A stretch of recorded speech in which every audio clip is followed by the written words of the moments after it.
All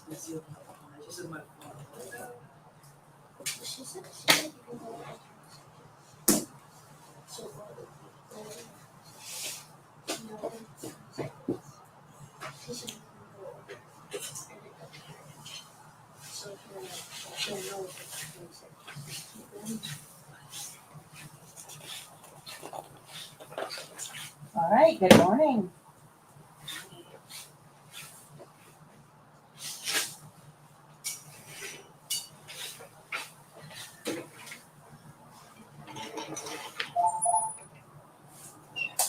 Good morning.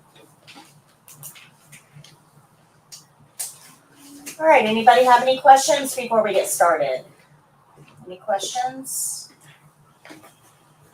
I have a question about the hand washing. For example, because you said start, we should say start, right?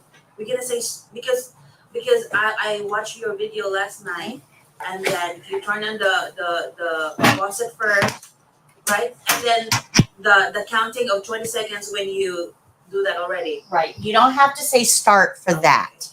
You do when you're counting pulse and respirations. But for hand washing, you don't have to say start. When you wet your hands and put soap on, when you bring your hands together is when they're going to start counting. The evaluators will start counting for the test. It's when you wet your hands, put soap on, and bring them together. That's when your time starts. But we have a clock also. There's a clock right above the sink. So we're gonna look at the clock too. Yep, and you should. Don't rely on counting or singing or anything like that. You should be using the clock to make sure that you're doing 20 seconds of hand washing. And remember, that's before you move to your nails. Before your nails. Okay. Any other questions? Any other questions? So this was a question that I had right before we went live, and I want to go over it really quickly. Good morning. Regarding the background check, when you go get your background check for the test, they're not going to give you anything. They're not going to send you anything. You don't have to wait for a report to be received. You're not going to get anything from the background check. You're going to make your appointment and you're going to go. That's it. That's all we do. So, and I probably didn't go over this very well. They don't give you your background check because everybody has access to Photoshop now. And that means that you can alter your background check if you have access to it. So because of that, you can't be involved in the process at all, other than going and giving your fingerprints. You're not going to get a printout. You're not going to get a copy. You're not going to be notified that your background check was sent or received or anything. You just go to the appointment. They're going to take care of it from there. But that's why you have to use that ORI number that I gave you, because that tells them where to send that background check. So it goes to the right place, the clearinghouse. So as long as you've used that ORI number that I gave you, you're good. Okay. Just go do your background check. 24 hours later, you can apply for the test. All right. So we had chapter 10 homework between Monday and today. Let me go ahead and get your scores for chapter 10. Victoria? Victoria, do you have 8 and 9 for me as well? Oh, that's right. Yeah, I didn't write it down. I'm sorry. That's okay. I'll get it for you. I think it was 90 and 95, I think. Yeah. Yep. I saw it and I forgot to write it down. Janelle? Elizabeth? Do you have 8 and 9 for me as well? Yes. 8, I got 100, and then 9, I missed 1. Thank you. Zachary? 85. Do you have 2 through 9 for me? 2 through 9. Yeah, by any chance? I think I'm missing 8. Okay.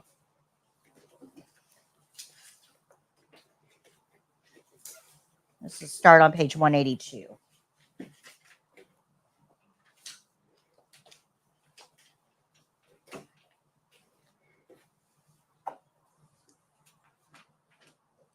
I knew that belonged to somebody. I left it there so I could find the owner.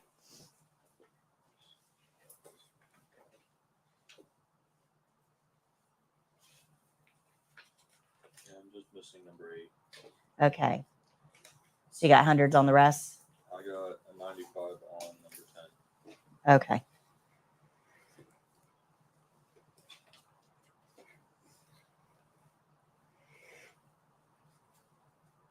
All right, Kira. Paula. 95. Paula, do you have 1 through 4 for me? Any chance? Okay. Neftali, do you have chapter 9 for me? No? Okay. Isabel? Thank you. Andrea?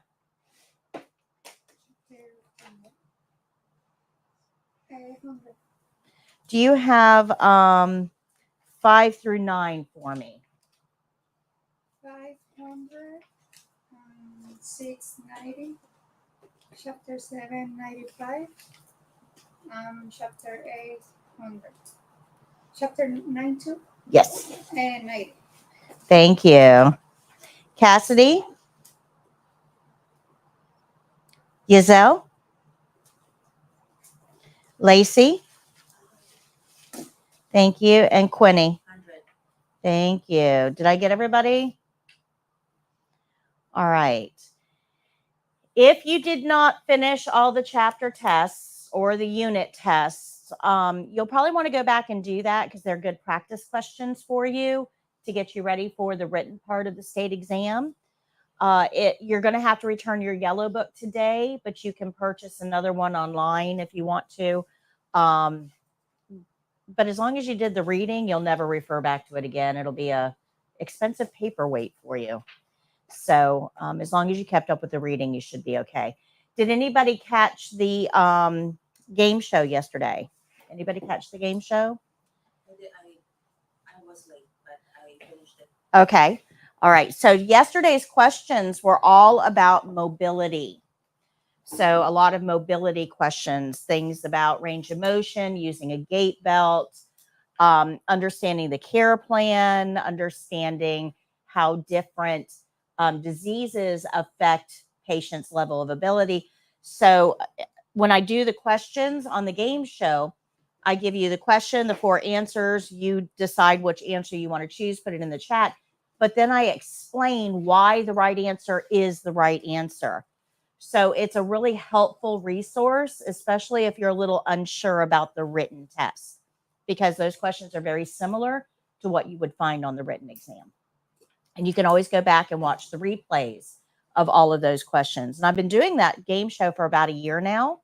So there's a couple of 100 questions that you have access to if you go back and watch those game shows. Is it on the CNA No, website? it's on YouTube.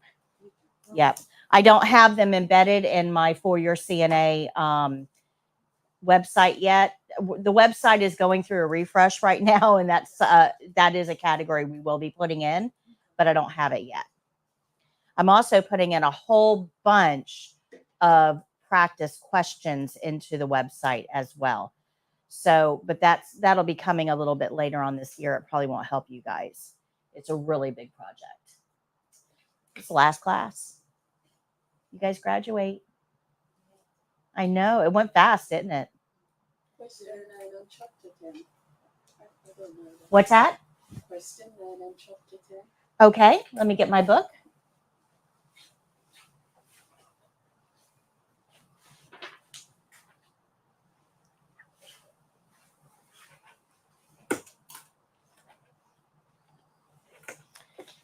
All right, so question 9 on chapter 10.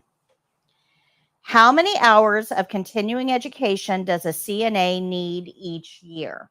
We're actually going to be going over this in detail in just a few minutes. I have a whole presentation to show you on continuing education, but the correct answer is C, 12 hours.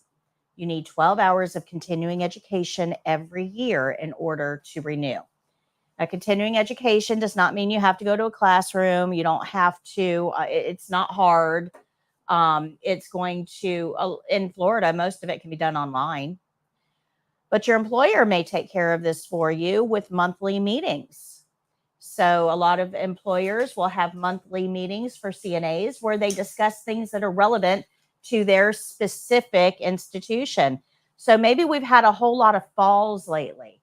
So today I would talk about fall prevention, some ways to prevent falls from happening, working on our observation skills, working on strategies to ensure safety of the patients, like making sure they have shoes on, gait belts, all of those things. So a lot of times your continuing education will be offered through your employer. Does it get documented? Right, by them? right. It would be documented by them and they will issue you a certificate so that you can prove that you completed that continuing education. Not all employers do that. So you may have to go online and do some continuing education. Those are really easy. You just watch a presentation, review some slides, or read some material, answer some questions, and you get a certificate. So continuing education is not hard. We're going to talk about that, like I said, in detail in just a few minutes. But you do need 1 hour for every month that you're certified. So 12 months, 12 hours. Any other questions? Any other questions? All right, so let's go to page 171.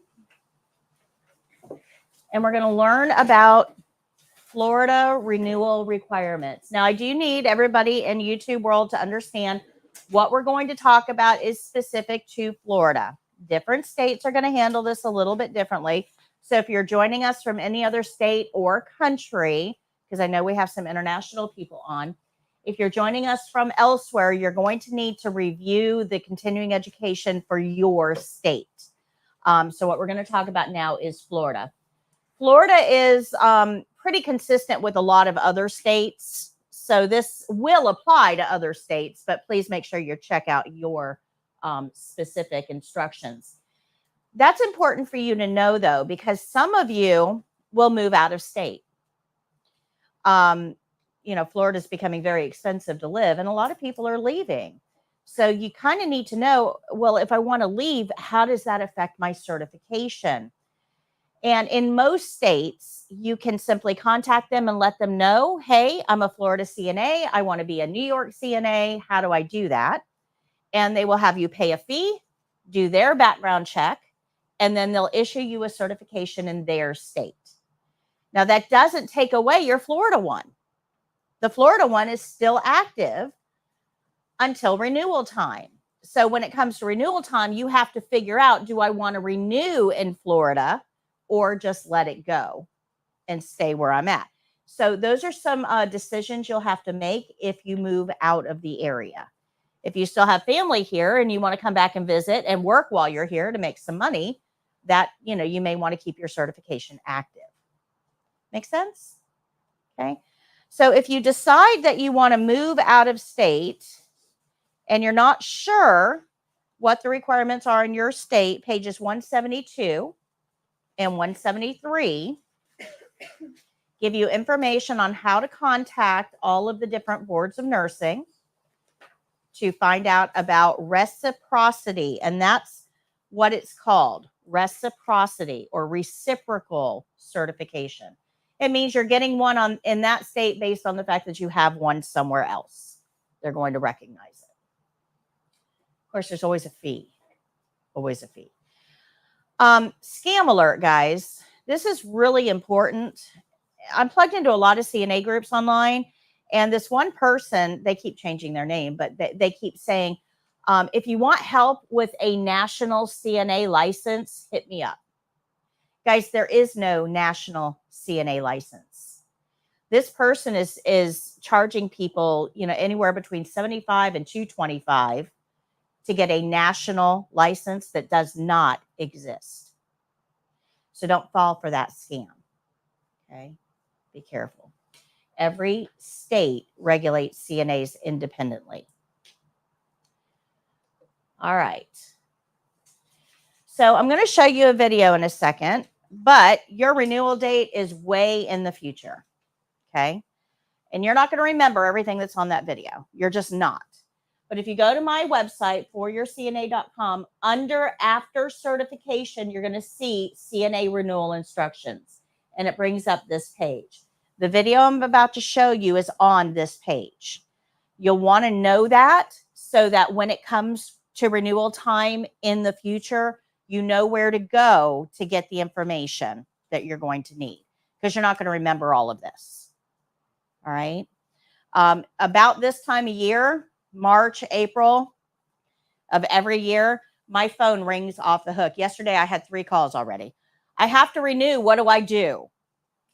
I have to renew. What do I do? And I tell them all, go to this website, because I'm not going to tell you over the phone all of your different requirements. You need to go watch the video, because it's going to break everything down and make it really easy. Okay. So let's go ahead and watch that video, get it out of the way. And then after that, we'll break down the actual renewal requirements. We're also going to talk about how to find a job in healthcare, because it is different than other industries. Let me show you this video.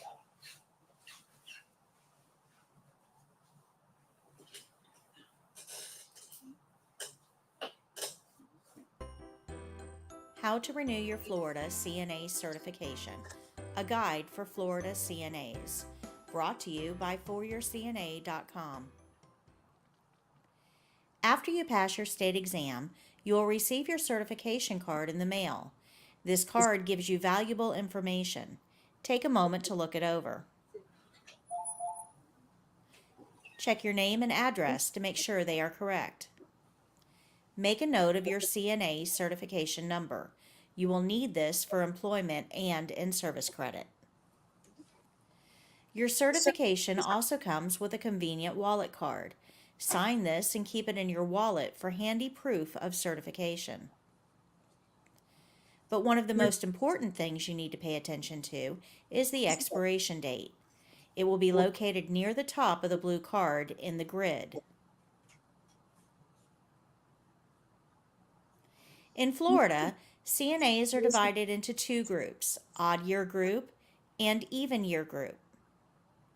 Everyone in the even year group will renew their certifications in even years, such as 2018, 2020, 2022, and so on.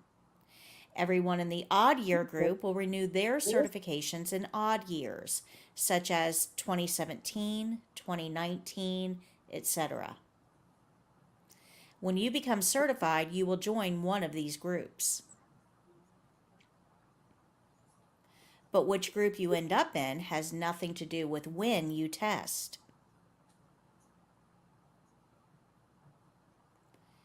You will be assigned a group when you receive your first certification, and you will remain in that group even if you allow your certification to lapse and you retest later in life. So how do you know when you will have to renew? It's easy. Check your expiration date. Every certification will expire on May 31st, either in an odd year or an even year. You need to know which group you are in. This is Jenny. Jenny became a CNA in 2017. She was placed into the even year group, so her expiration date will be in even years. She is joining a group already in progress, so her expiration date will be the same as theirs, regardless of when she became certified. Everyone in this group has the same expiration date. So, do I have to take the test again? No. As long as you meet all the requirements and renew on time, you will never have to take the state boards again. In order to renew your CNA certification in Florida, you must meet 2 requirements and pay a small fee. You must work at least once as a CNA for pay in this renewal cycle. You must complete the required number of in-service hours and pay the renewal fee. We will look at each of these in more detail in the following section. In Florida, every CNA is required to perform nursing-related services for monetary compensation within the renewal period in order to renew their certification. That means they have to get paid to do CNA skills. This rule is in effect to ensure that CNAs are using their skills so that they do not forget what they have learned. But there are no specific amount of hours that are required. But be careful. If you are not currently working in healthcare as a CNA, you may not be able to renew. But there is a way. Follow me to see Jim's story. This is Jim. Jim became certified as a CNA in 2016. Jim planned on going to work in the local hospital after he became certified. But Jim's uncle needed help at his bank and hired Jim. Jim likes his new job at the bank and he's doing very well there. He doesn't want to leave the bank, but he wants to keep his CNA certification active. He worked hard to get it. One of Jim's bank customers, a supervisor at the local home health agency, mentioned that they were looking for weekend CNAs to care for some of their new clients. Jim immediately filled out an application. He was hired and now works only one Saturday a month. Jim kept his regular job at the bank, but still met the requirements for renewal. Jim will keep one of his pay stubs for proof of the work requirement. Now let's look at the second requirement, in-services. In Florida, continuing education courses for CNAs are called in-services. You must complete a certain amount of continuing education every renewal period in order to renew your certification. You must complete continuing education in-services in certain topics every renewal period. These will include bloodborne pathogens and infection control, domestic violence, medical record documentation, resident rights, communication with cognitively impaired individuals, CPR skills, and medical error prevention and safety. So remember your expiration date on your certification. You need to compute how many months you will have that certification to determine how many hours you need. You will need 1 hour of in-service for every month that you are certified.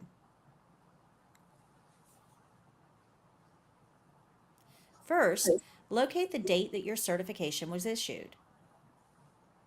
Then locate your expiration date. Count the number of months that you will have your certification in this certification period. So if this certification issue date was January 1st, 2017, and the expiration date is May 31st, 2018, there are 17 months of certification. This certification will be valid for 17 months before renewal. So this certification will require 17 hours of in-services for renewal.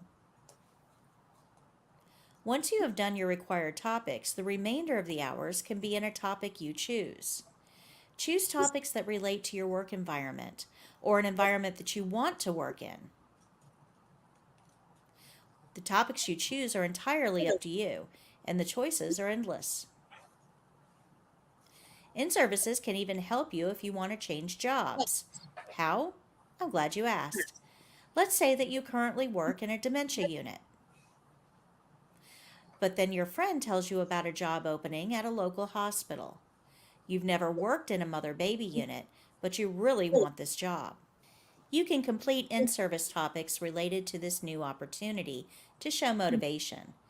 This shows that although you lack experience, you are willing to learn. Supervisors like that. Now that you know how many in-service hours you need for renewal and what the required topics are, you need to find out how to get them. Most workplaces require an orientation session for new employees. Some employers will give you in-service credit for completing these modules during orientation. In-services can be awarded for watching videos, classroom instruction, formal group discussions, or even self-study at home. This is a great interview question. Do you offer in-service training hours? In-services can also be awarded for topics discussed in monthly workplace meetings. Sometimes hospitals and other community agencies will host continuing education opportunities. These are often advertised online or in community newspapers or bulletins. But for many CNAs, the easiest way to get your required in-services is online. There are many online in-service providers. Each is structured a bit differently, but most have some sort of free trial. Simply search for CNA In-Services Florida in your favorite search engine. If you are unsure if the provider you want to use is recognized by the Board of Nursing as an approved provider, you can check them out on CE Broker. Go to cebroker.com. Under Course Search, select your state and your profession, and then click the Begin Search bar. Now click the Providers tab to access a list of approved providers. You can also search for courses right on this website. So far, we've learned how to work at least once as a CNA for pay this renewal cycle, and we've learned how to complete the required number of in-service hours. So all that's left is to renew and pay the fee. The bottom of your certification card contains the information you will need to renew. Your specific renewal instructions are printed here. Once you access the website listed on your certification card, flhealthsource.gov, click on Renew a License. After logging in, follow the prompts, check off the requirements, and pay the fee. Renewal can take less than 15 minutes to complete as long as all of your requirements are met. You will sign in with your username and password on your certification card.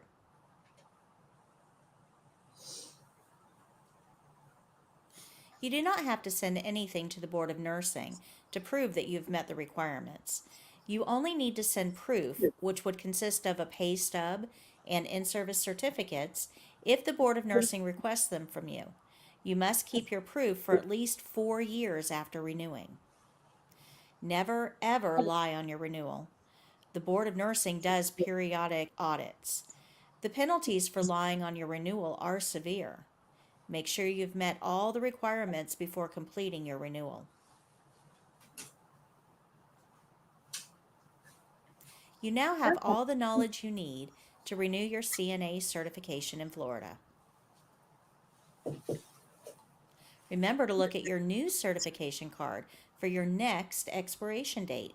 Until then, happy caregiving.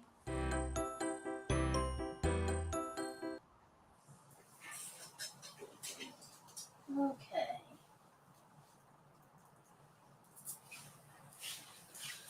All right. So the biggest thing to remember here is that your certification date is not going to be the same as everyone else's because you join a group already in progress. It also means that you're not going to have your first certification for a full 2 years because you don't know which group you're going to be put in. It has nothing to do with when you test or when you get certified. It has nothing to do with that.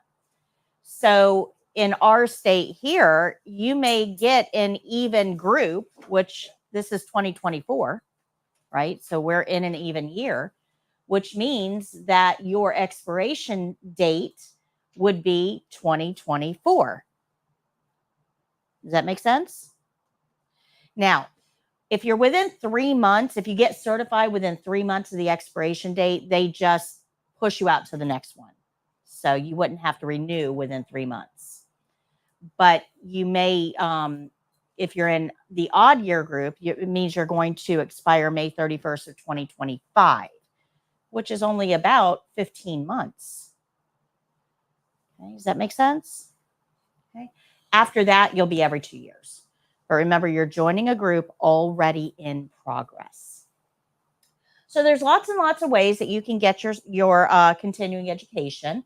Your expiration date will be on your blue card. This is what your blue card looks like. It'll come in the mail. This is, of course, a sample, but your blue card will come in the mail. You want to take a look at it, look for that expiration date so you know when you're expiring. The Board of Nursing will send you a reminder card, usually around February of each renewal cycle. They'll say, hey, you're getting ready to expire. Make sure you're caught up on all of your requirements.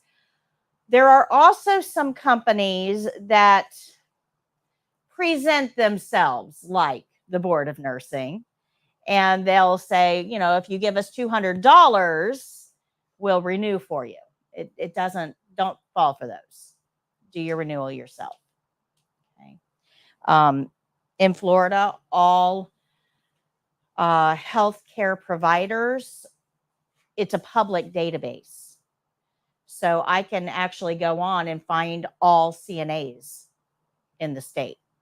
So it'd be easy for me to send everybody an email and try to trick them into giving me money. So don't fall for that. Make sure that you're doing the renewal yourself. Don't rely on anybody else. All right, so we went over this. Page 172 and 173 is all about how to move out of state. We have already gone through that. But now let's go to 174, finding a job. Finding a job. Finding a job in healthcare is a little different than finding a job in other industries. So if you want to just get a job, you probably go into, I don't know, Walmart and sit down at their little kiosk and fill out an application. Or you might stop in at Chili's and say, hey, are you hiring for a server? Healthcare doesn't quite work that way. And that's because most facilities do not have human resources on site. A lot of facilities are going to contract with an outside human resources company. So you can't just walk into the hospital and fill out an application. It doesn't really work like that anymore. So we've got to be a little more creative in how we find jobs. And we're going to go through that in detail. But the first thing that you kind of have to know is, where do you want to work? Because healthcare is a widely varied landscape. Working in a hospital is completely different than working in pediatrics. Working in pediatrics is completely different than working for hospice. Working for hospice is completely different than working for a rehab center. They're all different types of healthcare. And you've got to figure out which one you are best suited for before you start your job search. So remember that we have the quiz for that, the healthcare quiz. And if you haven't taken it, it's free. If you haven't taken it, you need to, because you guys have invested a lot of time and a lot of money into this. Okay. It would be absolutely horrible for you to get out there, get your first job, and think, oh my gosh, I hate healthcare. I don't want to do this. Now, it may not be that you hate healthcare. It's just that where you're doing the healthcare is not the right place for you. So you need to protect your investment by taking the quiz to figure out where the best place for you might be. Okay. Once you have that, once you know where you are best suited for, I'll give you an example. My son, I love him dearly. Today's his birthday, so happy birthday. You guys all know him as Mr. Jones. And today's his birthday, so super proud. He hates change. Hates it. Has always hated change. When he was little, if I cut my hair, he would cry for days. He does not acclimate to change. He's a little better now that he's an adult, but he does not acclimate to change very well. Well, that is going to play a part in his ability to work in certain settings. He would do much better in a healthcare setting where the patients are always the same and we're doing the same tasks on the same patients every day and everything is very routine, right? Try to put him in a high energy hospital environment where we have admissions and discharges all the time and it's nothing but change, he's not going to do well. Does that make sense? Now, me, I am a high energy person. My brain is always going. I'm always creating new things for me to do. I'm easily bored. Okay. Easily bored. So for me, working in a routine environment, oh my gosh, I'm like jittery. It's like there's not enough stimulation here. I don't want to do the same thing every day. So you kind of have to figure out which type of person are you? Which type of person are you? Because those are two totally different workplaces. Does that make sense? All right. So now that you know where you want to work, we need to go find a job. And this is what most people do. They go straight to online jobs boards like Indeed, Monster, Simply Hired, Career Builder, Snag a Job, right? They go straight to online jobs boards. But there's a problem here that you probably don't know about. And that problem is that all of those online jobs boards cost money. Not to you, but to the employer. We had an opening last year at the retail store, and I went to advertise my opening on these jobs boards. And it was going to cost me about roughly, now this is for a minimum wage job, guys. It was going to cost me about $125 per week for each one of those to advertise my position. Now, if I always have a position, if I'm never fully staffed, I'm not going to pay $125 a week to each one of these places to advertise a position that is always vacant. That's a whole lot of money I'm just throwing away. So you need to be aware that when you go onto these jobs boards, they are not going to show you every potential opportunity there is. They're just not, because employers would go broke just advertising positions. And in healthcare, we always have positions open. We are chronically short-staffed. We need 1 million new CNAs. 1 million just to get fully staffed. 1 million. And that's not an exaggeration. Nationwide, we are 1 million CNAs short. Now, if the CNAs that were working would recruit friends, family, people they know that would make good CNAs, we could get out of this shortage in just a couple of weeks. But the problem is CNAs, because they're working short staff and they're overwhelmed and overworked, they tend to go complain about their jobs and tell everybody, oh, I hate my job. I hate where I work. I hate what I do. I hate. Well, if you're hearing that, you wouldn't want to be a CNA, would you? So that's contributing to this shortage. So be careful how you portray the image of the CNA, because we're not going to get out of this shortage unless we change our image. Does that make sense? So we have tons and tons of openings, but they're not all going to be advertised online because that costs a whole lot of money. So yeah, you can find a few and you'll be able to apply to those few. But there are other ways to find jobs than online jobs boards. Okay. So one of the best ways is once you know where you want to work. So let's say you take the quiz and it says hospital is good for you, right? You should try to work in a hospital. Well, then I want you to go onto the hospital's website in your community. So our community, we have tons of hospitals. We have Oak Hill right up the road. We have Tampa General Brooksville. It used to be Bravera Brooksville. We have Tampa General Spring Hill. If you are in Citrus County, you've got Seven Rivers and Citrus Memorial. If you're in Pasco County, you've got just in Hudson, we have Bayonet Point. So we have lots and lots of hospitals in our area. You would want to go look up the website for each of those hospitals. Go to the careers tab for that hospital. And then it's going to allow you to search for CNA or PCT jobs right on the website. Now, they own this website. It doesn't cost them any money to post jobs on this website. Well, remember, the jobs boards cost them money. So this is where you're going to find a much more comprehensive, complete list of all openings for that facility. Let's talk about the difference between PCT and CNA for a second. So this is very confusing out there, and it's very confusing for everybody, including employers. This is very confusing. So what does the initial CNA stand for? Okay, so let's take the C out for a second. What is NA? Okay, nursing assistant is just anyone that helps a nurse. It's what the job means, right? Anyone that helps a nurse.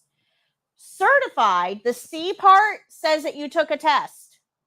You're registered with the state. You have proven your skill level. The only place that you have to be a CNA legally to work in Florida is nursing homes. You have to be certified to work in a nursing home. Everywhere else, it's not required. Okay. So if you are a nursing assistant, somebody who's helping the nurse, but you're not certified, can we call you a CNA? No. So now we got to come up with a different name. It means you're helping the nurse, but you're not certified. We need a different name. So a lot of places use patient care tech or PCT. Some places will use patient care assistant or personal care assistant or nurse tech or rehab tech. You see how we can have a lot of different names for the same thing? That's just what they decided to call it. It doesn't mean anything. None of those are regulated. None of those are approved by the state. None of those require any testing. So everywhere you work is going to have a slightly different name for what you do. The only difference is you are there to assist the nurse, but you're not certified. Okay. Now, if you are certified, you may have CNA/PCT. Does that make sense? So the C means you've taken the test. You don't have to take the test to work in most settings. Good? Make sense? Okay. So when you're on the website, you may see PCT. You can apply for those. You may see PCA. You can apply for those. Look at the job requirements to see what they require for that position. And most of the time, you will qualify for that position. You are also qualified to work as a sitter or safety attendant. It's a great way to get your foot in the door in a hospital. Remember that side rails are considered a restraint? You guys remember we learned that, right? So we can't use side rails all the time now, but we still have patients that might be a fall risk or are confused or are medicated, and we got to keep them safe. So the hospitals will hire people, real flesh and blood people, to sit at the side of the bed and keep that patient from getting up all by themselves. So it's not a restraint, but it helps improve safety outcomes. So we call them safety attendants or sitters. Every facility will have a different name. Remember, none of them are regulated. They can call it anything they want. They could call it a trapeze artist if they wanted to. The name doesn't matter. Okay, good? Makes sense? Now, remember, wherever you go to work, there may be additional tasks that you can be trained to do. Good? So if you go to work as a PCT, they may train you in how to do urine specimen collection or sputum specimen collection or finger sticks for blood glucose. They can train you to do additional tasks. That is within their right to do, but you have to be trained. If I ask you, hey, go get me a blood glucose reading, and you've never been trained on it, are you allowed to do it? So what would you say? I haven't had the training. Good? Questions? If you've never really been trained for it in the hospital to do it, but you do it at home per se for your mom or your sister, would that consider trained? No. You can tell them, I know how in a personal setting, but I've never been trained here. And the reason is it is different when we're doing blood glucose readings and we're sharing that piece of equipment person to person. Okay, because not everybody has their own blood glucose meter. A lot of the meters that we use now actually connect with our electronic medical records. So when you take the reading, it just puts it right into the medical record for us. You need to know how to use those machines. Okay. We also need to calibrate the machines. So we have to do controls to make sure that they're still in calibration. So there's some things that you're going to have to learn that are a little bit different in a clinical setting versus a home setting. So yeah, you know how to poke the finger, you know how to get the blood. You're a step ahead, but that doesn't mean that you have all of the knowledge necessary. So again, you can say, I've got some experience on the personal side, but I haven't received training for here. Okay, good. Makes sense? So look at all of the options there. Look at the descriptions, the job descriptions, and see if what you have fits the description. And if it does, apply. Here's a secret. When you're on a hospital, specifically hospital, when you're on a hospital jobs board, you may see PCT positions in 2 North, 3 West, 4 South. Okay. So those are all units. When you apply to one, you're only applying to that one. They don't share applications. So if you apply to 2 North, 3 West, and 4 South doesn't know you exist. They're not going to get your application. So if you just want to get into the hospital and you don't care what unit you're looking for, then apply to all of them. Now, if you are a CNA who's been in the field for 10 years and you specialize in neuro floors, that's what you've been doing for 10 years. You're really good at working with neuro patients and we have an opening for neuro, well, then apply for neuro. But as a brand new CNA, you're not specialized. So apply to all of them. That way you can find out where you fit the best. Okay. Good. So make sure you're looking at the websites of the facilities. And this doesn't just stop at nursing homes or at hospitals, by the way. Nursing homes have websites. A lot of assisted living facilities will have websites. Rehabs have websites. So when you realize where you want to go work, based on the personality quiz, you should look up all of those places in your community. And like everything else, I have done all the hard work for you. So if you have a particular place in mind that you want to work, go directly to their website. If you go to my website, this is only for you guys, my local people. Under after certification, I have local employers. If you go to this page on my website, this is what it's going to look like. I have all of the hospitals listed here. They link directly to the website. They link directly to the careers page on the website. So all you have to do is go to my website and just click over to the employer. I've got all nursing homes, all assisted living facilities. And if you scroll down, you'll see home care agencies, staffing agencies, other. So every larger local employer is going to be listed there for you.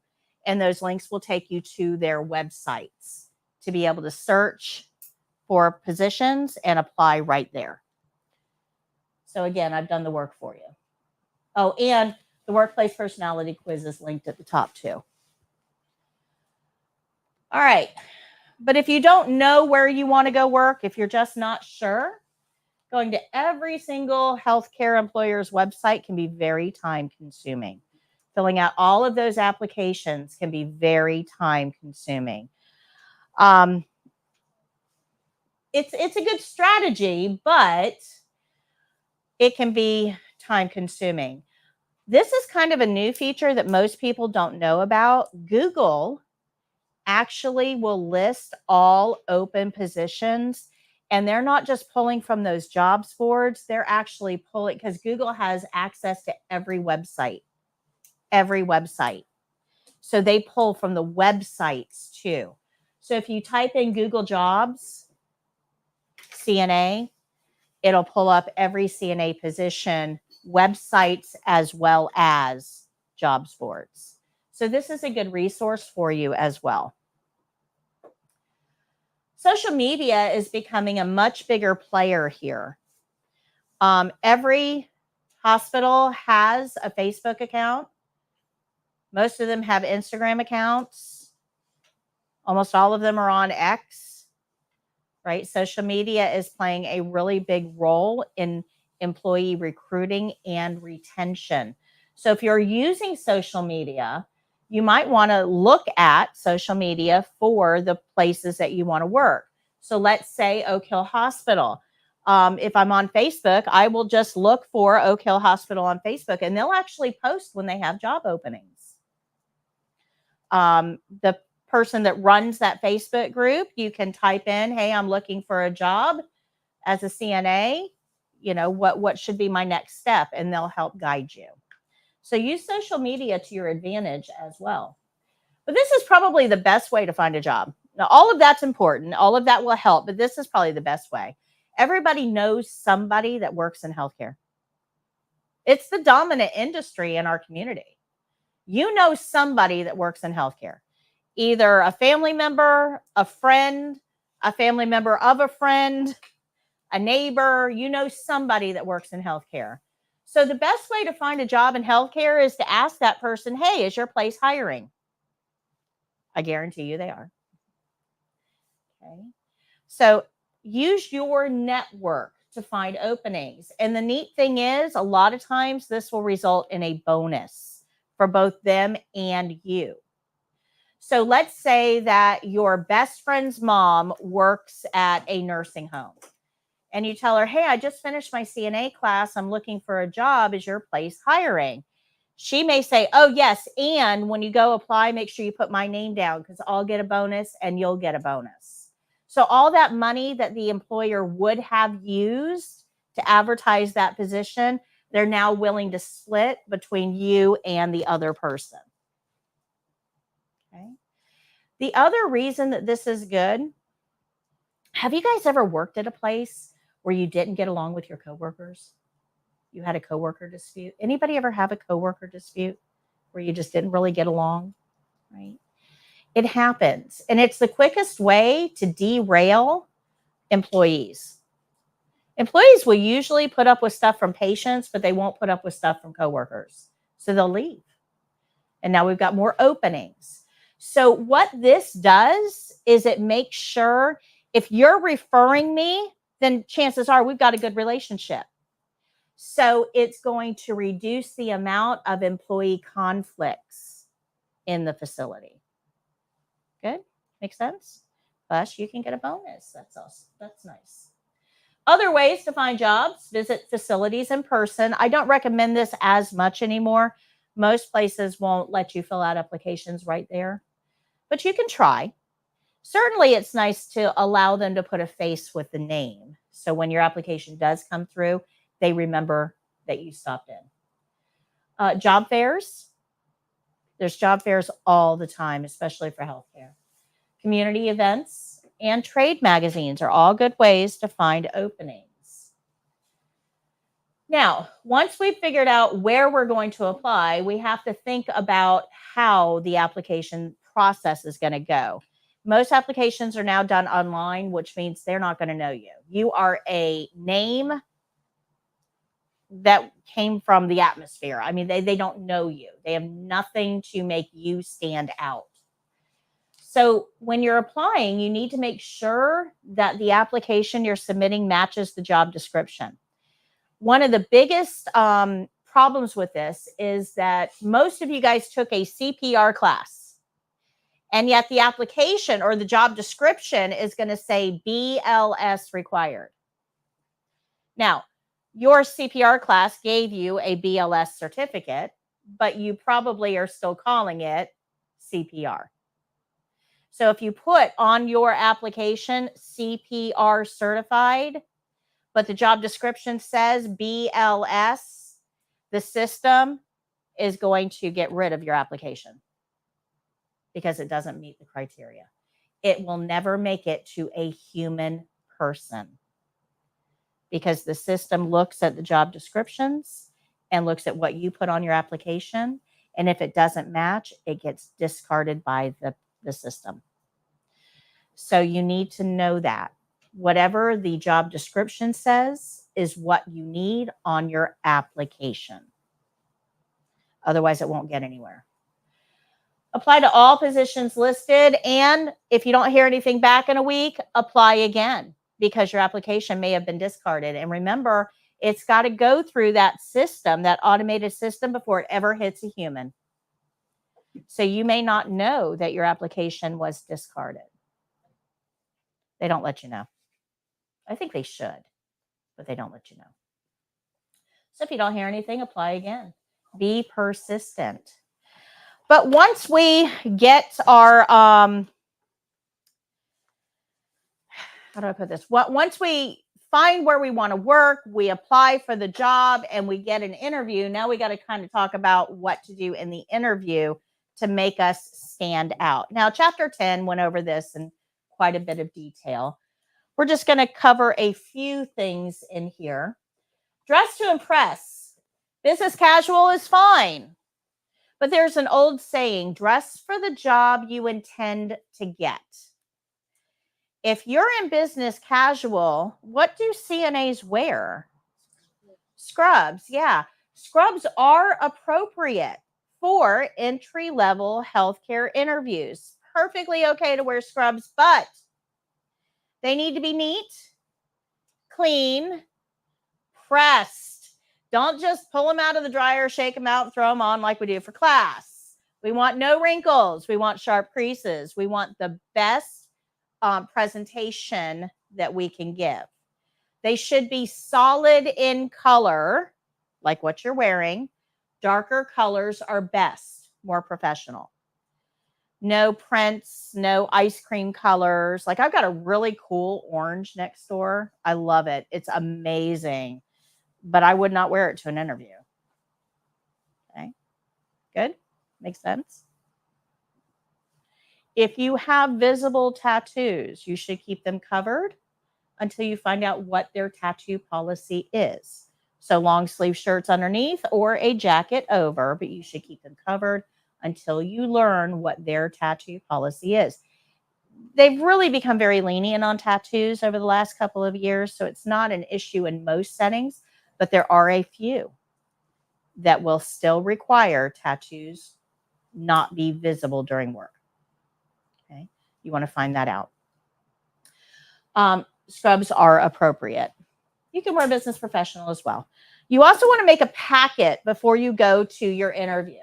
Now, this packet should have your resume, your state certification or blue card, your CPR and first aid cards, your certificates that you've gotten from continuing education or anything like that, and a copy of your driver's license if you're going to be working in home care.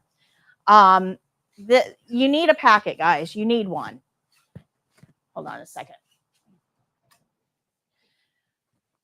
You can't be hired if you aren't remembered. Remember that. You can't be hired if you're not remembered. Keep that up, please, Caitlin. You can't be hired if you're not remembered. Most employers are going to interview 5, 6, 7 people a day for a position. You're not going to stand out of that crowd. You're just not. You don't have enough experience.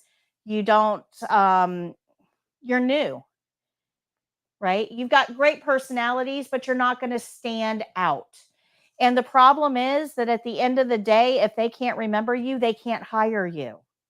So we've got to have a way of getting back in front of that employer without physically being there. And that's what your packet does. At the end of the day, when they're cleaning up their desk before they go home, they come across your packet, they flip through it, and they go, oh, Victoria, I remember her. Yeah, that's right. She was one of the first ones to interview today. Oh, yeah, she made a good impression. Now they remember you. It's a great way of getting back in front of the employer. I'm going to tell you why a packet's important in just a second, another reason. So Carol asked, good morning, Patty. Please clarify if the gait belt is a total of 10 steps or is it 5 each way? Thanks in advance. Well, Carol, the care plan tells us at least 10 steps, but it's always round trip. So we're not going to take somebody 10 steps away and just leave them there. Okay, thanks, bye. We have to bring them back to the chair and get them seated. So they're not counting 10 specifics. It's not 1, 2, 3, 4, 5, turn 1, 2.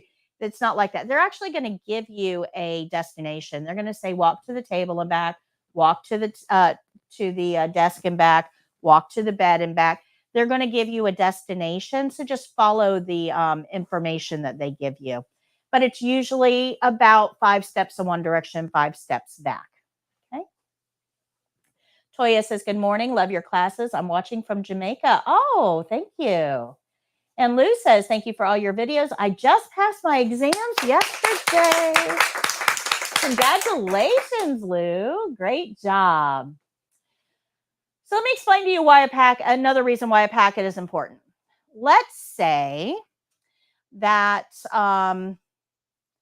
I have a position open and all of you guys come and interview with me, okay? And I'm most interested in Lacey and Victoria. Those are the two that I'm most interested in. And Victoria brought me a packet. Lacey did not. So if I want to hire Lacey, I've got to call her up and say, okay, Lacey, I'd like to offer you a position. But before I can do that, we need some things for your employee file. I need a resume. Our employer requires a resume, our corporate office. So do you have one of those? Can you get it over to us?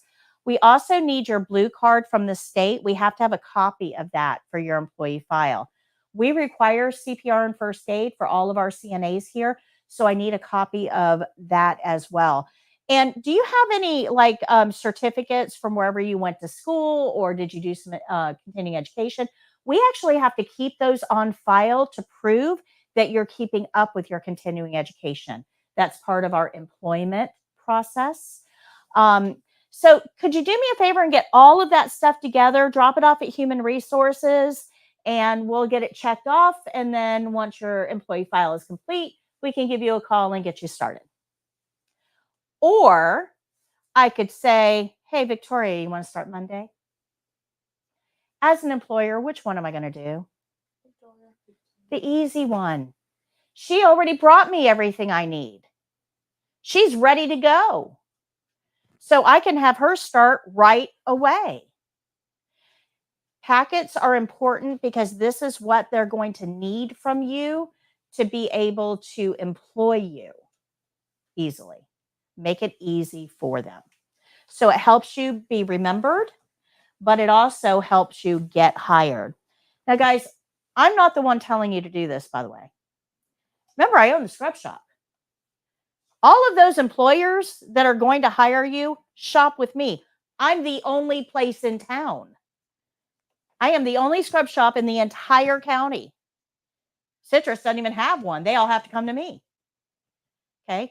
I talk to all of your employers. They know that I teach this class.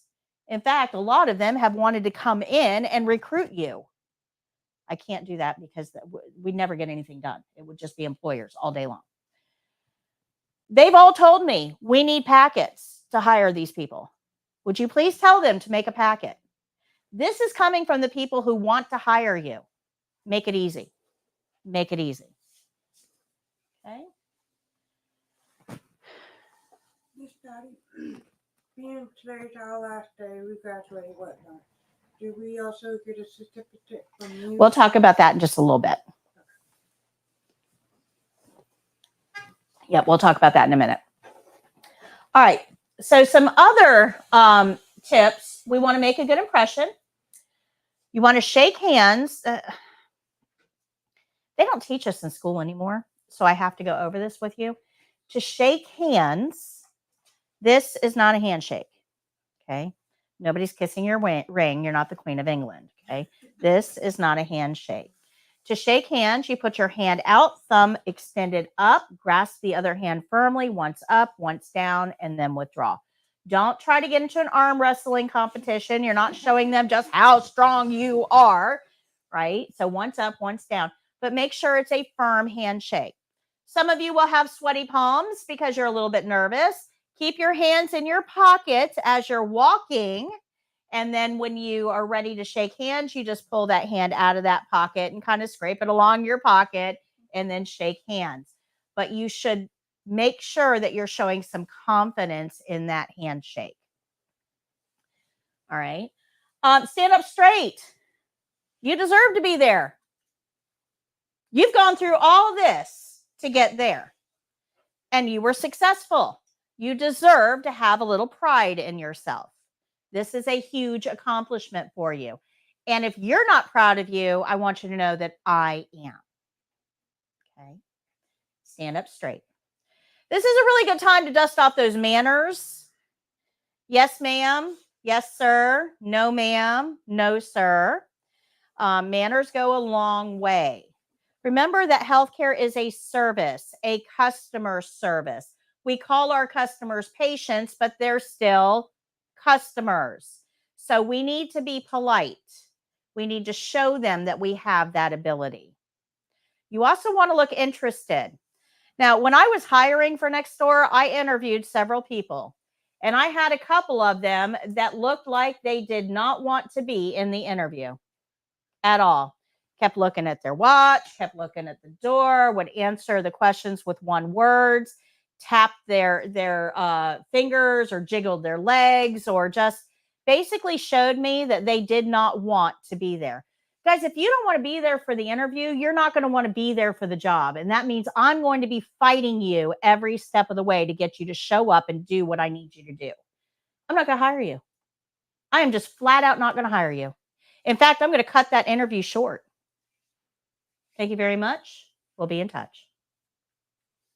You want to show that you want to be there.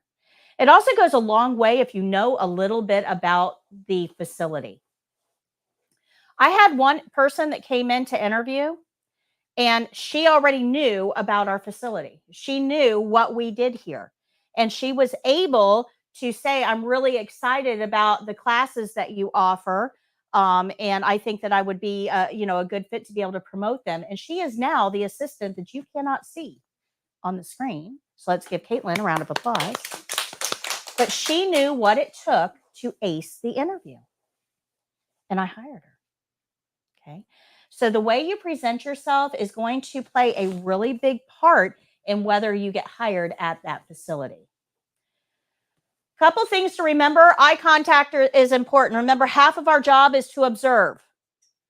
Half of our job is to observe and report. If you can't make eye contact, you're not going to observe. You're just not going to. If you can't make eye contact with me during the interview, you're not going to make eye contact with that patient when they're being mean. That means you're going to miss things. If you can't have a conversation with me during an interview, you're not going to be able to relay information to the nurse during a stressful event. If you can't make eye contact and have a conversation during the interview, you are not going to be a good CNA. Do you guys see how those two go together? So you got to work on this. This is not easy. Interviews are one of the most stressful things you will ever do in your life. One of the most stressful things. But if you approach it right, you can shine. Because, guys, everybody else out there is doing it really crappy. So it doesn't take much to do a little better than that. Okay? You do want to answer questions, but make sure that you're being brief about it. Let's conserve their time. Let's be mindful. So we don't want to have really long, drawn out, like a question you might get is, tell me why you left your last job. Okay. An easy answer is, I was looking for better opportunities. or I was looking for more flexibility in hours, or irreconcilable differences is perfectly okay as well. What you don't want to do is go, well, listen, so this girl that they hired, that she just didn't do anything, but she was dating the guy who owns the restaurant, who is partner to this one, and they were really giving her a lot of favoritism, and I complained about it, and she was clocking in late, and they wouldn't listen. They don't want to hear that. That is not the answer that we're looking for. I was looking for a better opportunity with more opportunity for advancement. That's a perfectly good answer. Keep your answers short. Don't go into unnecessary detail. But you want to make sure that you are answering the questions appropriately. Now, one of the things that's going to count against you guys is you don't have any experience. And it's really hard to do an interview for a brand new industry when you have no experience, because it's going to come out. You're going to be all nervous. So you can say something like, what I lack in experience, I make up for in a willingness to learn. Okay. I may not have my skills down, but I'm working on it. Okay. And that will help improve your confidence as well. You also want to ask questions. Now, if you go to page 176, there's a list of questions that you can ask during the interview. You want to take a couple of these with you. This is all information you do need to know to make a good decision. You're going to be in demand. You're probably going to have 2 or 3 job offers, and you're going to have to decide between them. So taking a notebook with you is a good idea. Taking some of these questions with you is a good idea. A great question is, do you guys offer in-service credit? Right? You need it to renew. You know you need it to renew. So ask if they give in-services. Anthea asks, when doing hand washing, how many minutes does it take? It doesn't take minutes. The only thing that's timed on hand washing is you wet your hands, put soap, and bring them together. Once you bring your hands together with soap, you're going to start rubbing, and you have to rub for how long? 20 seconds. 20 seconds. Does that include the nails? No. No, it's just rubbing for 20 seconds. Then your nails, then you'll rinse, dry, and turn off the faucet. The whole thing will take just over a minute, but it's not a surgical scrub where you have to scrub for 3 minutes. All right, make sure you understand the job requirements is important. Be prepared, be confident, and explain why you are a good choice. And we're going to go over that last one in just a few minutes, because I have got something that's going to help you tremendously. This, what I'm about to give you, is well worth the cost of the course itself, because you will use it for the rest of your life in every interview that you go through. All right, so here we go. Tell me a little bit about yourself. How many of you guys have ever been in an interview? Okay. So tell me a little bit about yourself. How many of you guys like that question? Nobody. Nobody likes that question. With good reason, because it's hard to know what to say. I mean, what do you want to know? What do you want to know about me? Like, what I don't want to hear? Well, I was born in Virginia, and I was raised there until mommy and daddy got a divorce, and then I moved in with Grammy. And then mommy came down to Florida, and I moved down here with her. And I almost graduated high school. It was really close. I didn't quite make it. And now I'm here. That's not what they want to hear. That does not help them. That gave them zero useful information about you. What they want to know when they ask you, tell me a little bit about yourself, what they're really asking here is, why should I pick you? What qualities do you have that would help improve the service that this institution brings to its customers? What qualities do you have that I can make use of? Now, when you understand what they're really asking, this becomes a little bit easier. Okay, so I'm going to give you the answer to that question. And I'm going to pass out your review sheets a little bit early. Those of you that are online, you can actually print these review sheets off. It's in our YouTube description and on our courses site in the first lesson. But I'm going to pass out your review sheets a little bit early because on the back is the worksheet that you're going to use to create this statement. Okay.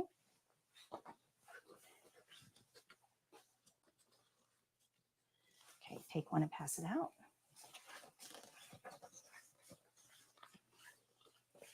Take one and pass it out.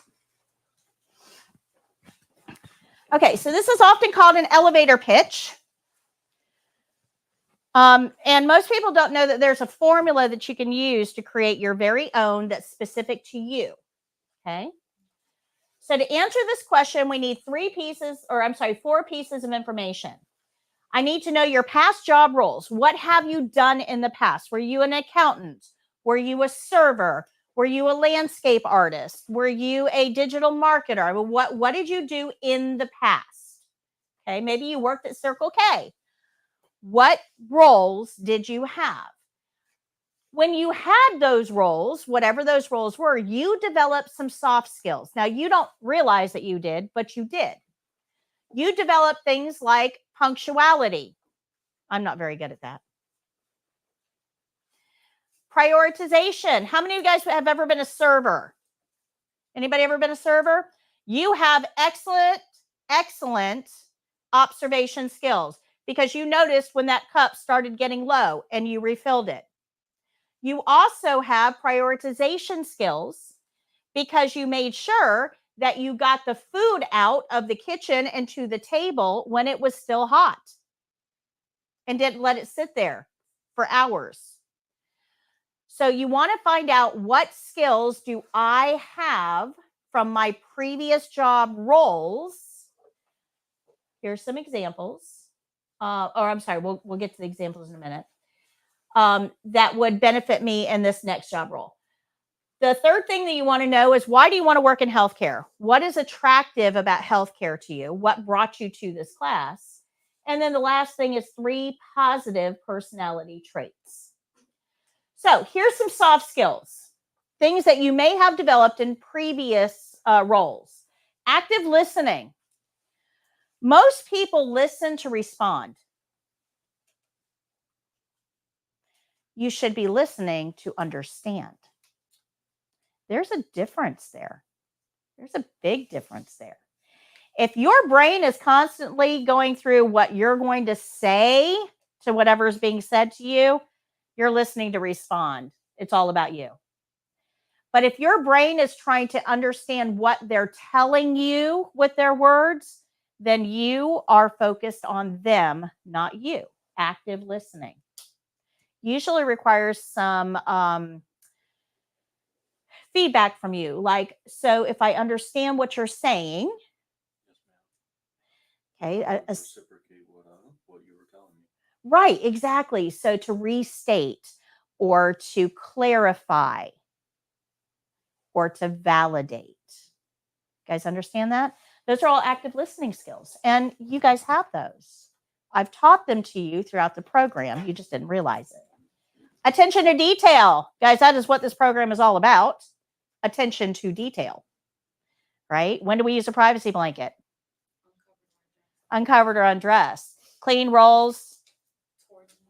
Dirty rolls. Away. You guys have attention to detail. I built it into the program. Anticipating needs. Yeah, if you're a server, man, you are good at anticipating needs. Communication. Conflict management. Now, not everybody has this. I have met some people in my time that when things got hairy, they made it worse because they got all hyper and they didn't know how to de-escalate anything and they would just feed into it, right? So if you have conflict management skills, you are the one that kind of calms everything down. Interpersonal skills, observation skills, professionalism. That's a big one. Self-management. I am really good at self-management. Nobody tells me what to do. I run the show. I have to know what is next. What do I need to do next? I am great at self-management. Time management, not so much. I am horrible at time. So I would not tell anybody that I'm good at time management. Not my thing. Adaptability, that's me. I'm all about adaptability. Collaboration, not so much. I don't really have anybody to collaborate with. I'm a kind of a one-woman show here. Dependability, diplomacy, empathy, organization, optimism, prioritization, punctuality, and teamwork are all soft skills.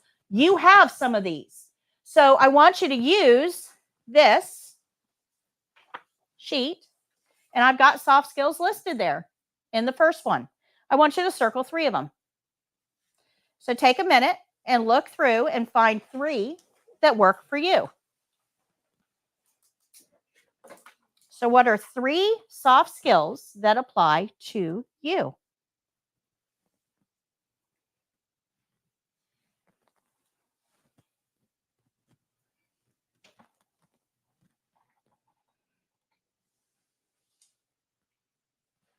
Now, we have to figure out, why do we want to work in healthcare? Are we here because there's advancement opportunities? Maybe.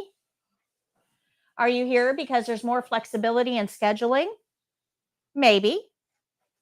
Are you here because there's an opportunity to care for others? Some of you are just drawn to healthcare. You've got that heart. That's me. I was the one bandaging the dog at 6, right? I knew I was destined for a career in caregiving at some point. Maybe some of you are working in healthcare already, but maybe in dietary or activities or something like that, and you want something that's more hands-on care, more of a clinical role. Maybe you're looking for options that better fit your talents. Okay. You have to figure out, why are you here? Why do you want to work in healthcare? Why did you wake up 5 weeks ago and say, I think I'm going to take a CNA class? Why? So you need to identify that, because that is your reason. And then we got to tell them why they should hire you. Right? Are you flexible? Are you dedicated? Are you energetic? Are you positive? I'm a pretty positive person. Are you responsible, honest, passionate about the care that you provide, dedicated to teamwork? What are some of your personality traits that would make you attractive? Once you get all of that together, your job roles, your soft skills, why, your reason, the why you want to be in healthcare, and your personality traits, we can craft a statement. So it would sound something like this. If somebody asked me, tell me a little bit about yourself, I'll give you mine. Well, my name is Patricia. I'm a registered nurse. I have over 35 years of experience in nursing, and I'm passionate about the education that I provide. I've worked in a lot of clinical roles where I developed professionalism, empathy, and attention to detail, and I use that in my current role. I believe that I would be an asset to your company because of my dedication, my flexibility, and my commitment to ensuring that all students pass. That's how you craft. Tell me a little bit about yourself. Do you see how that's a whole lot better and more targeted than, well, I was born in Virginia? Okay. Good. So now you guys all have the tools. If you take what we circled in the top section and you write it into that bottom section, all of those blanks, you now have your very own tell me a little bit about yourself statement that's going to sound professional, confident, and prepared. Okay? As an employer, I do not like it when you waste my time by going, well, I don't know. Why are you here? Why are you wasting my time? You clearly don't want this job. Why are you here? Be prepared. The easier you can make it for them, the more willing they're going to be to hire you. Okay? Good. After the interview, you should send a thank you note. You can send a thank you email, but I don't like emails. Emails are too impersonal. Right now, I have over 2,500 emails in my email box that I have to get through. That's a whole lot of work. I don't want to do work. But if somebody sends me a note in the mail and it's in an envelope with a stamp on it, I'll open that sucker up because what does it say? Right? We don't get mail much anymore. Sending a thank you note. Oh, this is amazing. Remember, you can't get hired if you aren't remembered. You guys remember that? Right? Thank you note. Make sure that you're remembered. Thank you note is super easy to write. Just dear whoever it is that you interviewed with, dear Brenda. Thank you for the opportunity to interview with you today for the CNA position.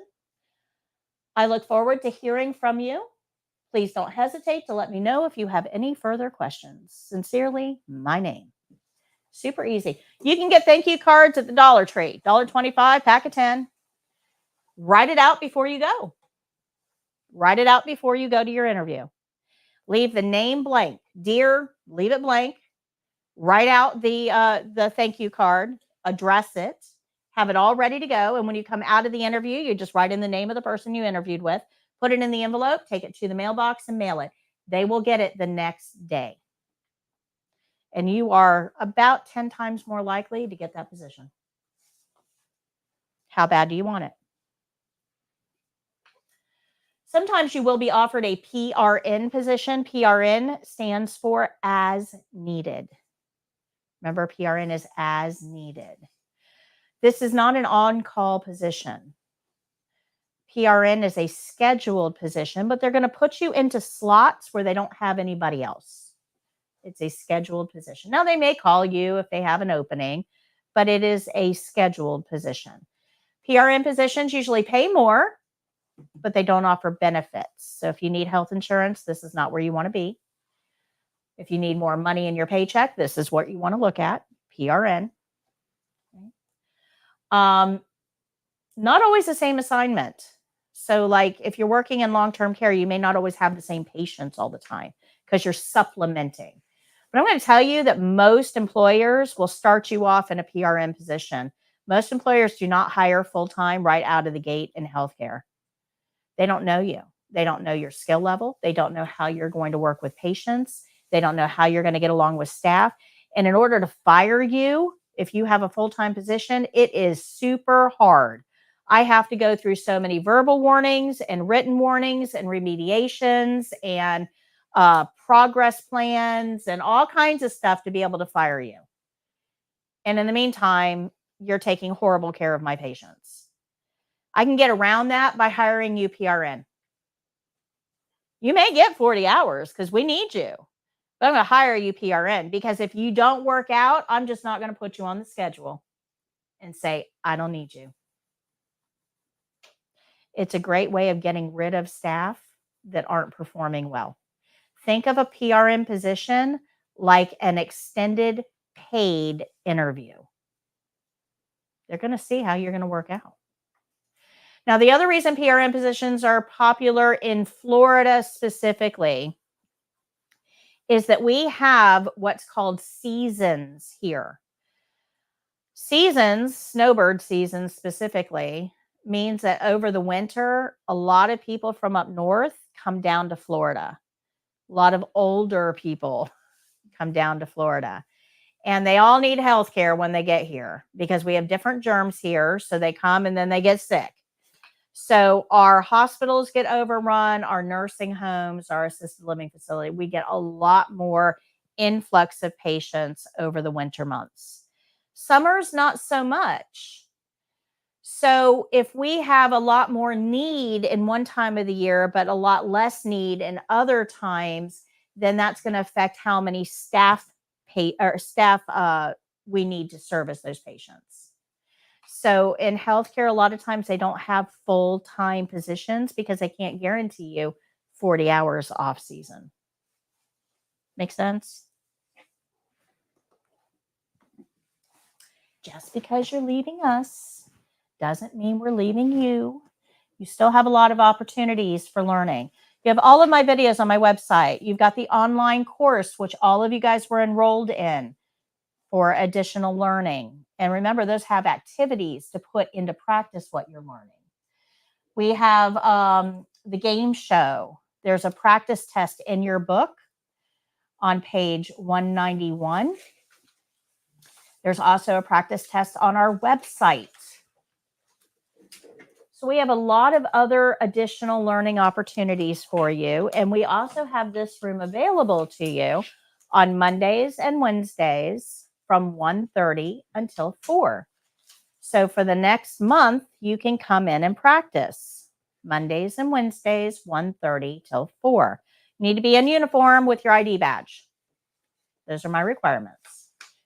And this is only open to classroom students. So you guys are the ones that can come in.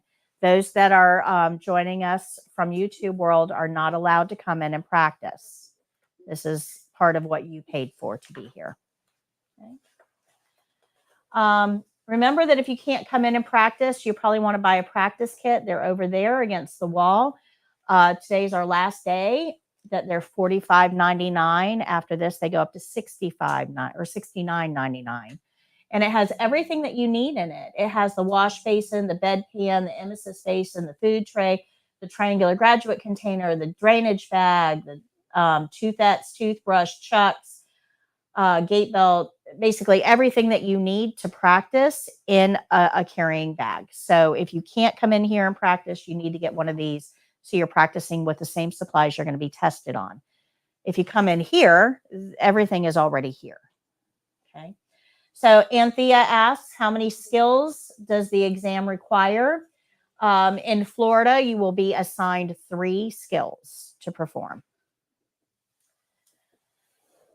We also have flashcards. We have the card game. And by the way, the card game is super fun. It's all of these principles that you see on the back wall. Card game is super fun. It's a great way to practice those principles. And the way the game is played, you can play it with people that aren't in healthcare because they'll play with the numbers and the colors, not the principles. So you can play it with other healthcare workers or those not in healthcare.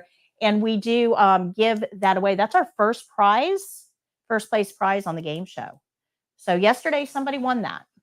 It's a $30 value. And remember, the practice room is available. It's on the back of your ID badge. So once you leave, if you can't remember when the practice time is, it's always on the back of your ID badge. Online course, you still have access to. This is on courses.foryourcna.com. And of course, game show was yesterday. We'll have another one in 2 weeks. Now it comes time to return the book. I have a question. If you have other certificates from like other healthcare, but it's from a different state, can you put that? Absolutely. Absolutely. All right. So the rest of the class, we're going to go ahead and sign off of online. The rest of the class is going to be graduation photos.